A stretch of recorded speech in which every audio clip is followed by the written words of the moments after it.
وظائف الجراحة العامة والتنظيري مشفى كلكال. أتتنا مريضة لديها عدة حصيات في المرارة، مريضة طبعا بديني كمان. تقرر إجراء عمل جراحي بالجراحة التنظيرية لابروسكوبي ليزر. الحمد لله كانت العملية ميسرة، كان عندها عدة حصيات في المرارة.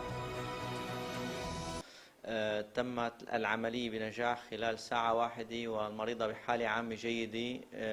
كان لديها 65 حصاة في المرارة 65 stone in the gallbladder، والحمد لله المريضة في اليوم الثاني كان وضعها جيد جدا جدا، وكله بتوفيق رب العالمين الحمد لله.